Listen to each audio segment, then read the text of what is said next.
Bom dia, alunos. Tudo bem com vocês? Hoje, na nossa aula de História, vamos falar sobre a divisão da América, na página 18. Então, você sabe como a América foi dividida pelos europeus no século XV? Bom, primeiramente nós temos que saber o que é a América, né? A América é um continente. Nós sabemos que o planeta Terra ele foi dividido em vários continentes, né? E a América é um desses continentes. Então, por volta do século XV, os europeus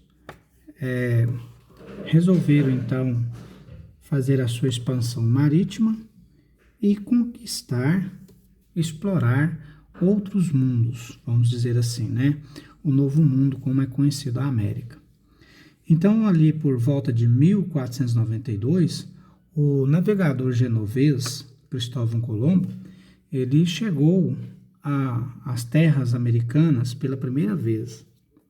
Ele achou que estava chegando às Índias e por isso chamou os habitantes nativos de índios.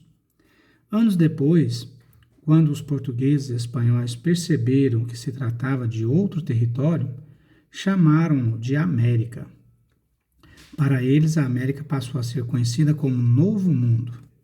Os navegadores europeus foram ocupando e dominando o novo continente em nome dos reis de Portugal e da Espanha, sem considerar que os povos nativos tivessem direito às terras que habitavam.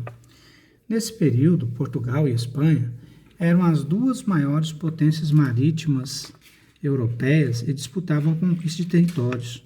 No entanto, os dois países tinham interesse em firmar um acordo para rapidamente tomar posse das novas terras. Por isso, em 1494, assinaram o Tratado de Tordesilhas. Então, foi assinado nessa época aí, né, o Tratado de Tordesilhas, que então colocava a Espanha e Portugal como divisores da América. Nós temos aí um mapa, né, mostrando o mapa da época. Esse mapa aí é de 1502, representando o Tratado de Tordesilhas. Nele observa-se a linha de demarcação que dividia as terras entre espanhóis e portugueses. Então nós temos aí, aqui nós temos esse mapa aqui que é de 1502, e vocês têm aqui uma linha que foi tracejada nesse mapa, mostrando a divisão aí do acordo entre Portugal e Espanha, o Tratado de Tordesilhas. Então, do lado de cá nós temos aqui o continente africano e a Europa. Do lado de cá nós temos o continente americano. E aqui embaixo nós temos aqui o atual país, o Brasil. E observe que pelo Tratado de Tordesilhas aqui, o Brasil atual, né, naquela época então, parte do Brasil pertencia a Portugal e parte pertencia à Espanha, ou seja, eles dividiram os territórios americanos e uma dessas partes aqui pertencia então, ficaria pertencendo a Portugal, né? Na página 19, esse Tratado de Tordesilhas, então, dividia o mundo a partir do meridiano que passa a 370 léguas a oeste do arquipélago de Cabo Verde. As terras a leste desse meridiano pertenciam a Portugal, as terras a oeste pertenciam à Espanha. Outros países europeus, como Inglaterra, França e Holanda, não aceitaram esse tratado e promoveram expedições para atacar o litoral americano. Então, nós temos aqui, nós temos uma unidade de medida aqui chamada de légua. O que é légua? Medida de distância. Seu valor variava segundo o país da época, né? Então, aqui está explicando como era essa divisão, né? Então, nós temos aqui, nesse mapa aqui, aqui nós temos a Europa, né? Portugal aqui. Daqui, então, da ilha de Cabo Verde até 370 léguas aqui pertencia a Portugal, né? A leste pertencia a Portugal. E o que passasse de 370 léguas a oeste pertencia então à Espanha. Porém, esse acordo não foi aceito por alguns países, como a Holanda e a França e a Inglaterra. E eles então resolveram também entrar nessa divisão aí, tá? Agora, na nossa América, começaram a chegar então os primeiros portugueses, né? Na América, chegou aqui os portugueses, comandado pela esquadra de Pedro Álvares Cabral e sua frota, estavam em busca das cobiçadas mercadorias do Oriente. A serviço de Dom Manuel, rei de Portugal, eles tinham ordens de tomar posse das terras que encontrassem durante a viagem. Cabral percorria o caminho das Índias, já aberto pelo navegador português Vasco da Gama. Porém, afastou-se da costa africana, navegando para o ocidente. No dia 22 de abril de 1500, os portugueses avistaram o território onde hoje é o Brasil. Nesse dia, as 3 embarcações de Cabral atracaram em Porto Seguro, no atual estado da Bahia, depois de 44 dias de viagens. Cabral tomou posse do novo território em nome do rei, batizando-o de Ilha de Vera Cruz. Os indígenas que aqui já viviam chamavam a terra de Pindorama, em Tupi, terra das palmeiras. Aqui nós temos aqui um quadro, uma tela, né? Uma pintura representando aí essa chegada dos portugueses até o continente americano e exatamente aqui no atual Brasil. Então, detalhe da obra: Brasil, 5 séculos de luta, de Aparecida Azevedo, 1992-1995. A obra completa mede 24 metros por 1,42 m. É considerado o maior quadro naif do mundo. Ela retrata os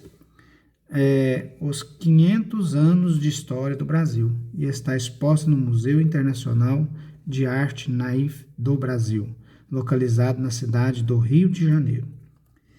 Então, esse quadro aqui, pessoal, ele foi pintado retratando, né, a chegada dos portugueses no Brasil. Esse quadro foi pintado, então, em 1992. É um quadro, podemos dizer assim, ainda jovem, né? Agora, imagine viajar para um lugar novo e encontrar um povo com cultura diferentes da sua. Como seria? O que você sentiria? E como faria para estabelecer uma relação com esse povo e descobrir mais sobre ele? Então, vamos imaginar, esse quadro aqui está mostrando aí os costumes diferentes dos povos, né?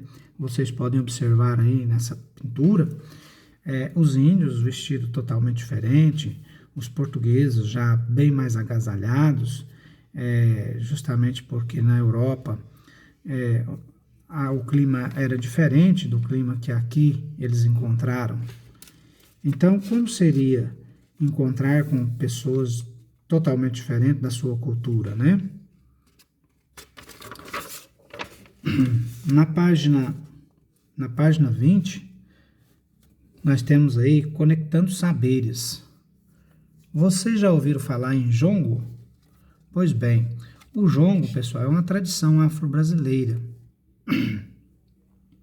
As comunidades afro-brasileiras são herdeiras das tradições trazidas pelos africanos escravizados pelos portugueses desde o início do século XVI até 1888, quando a escravidão foi abolida no Brasil.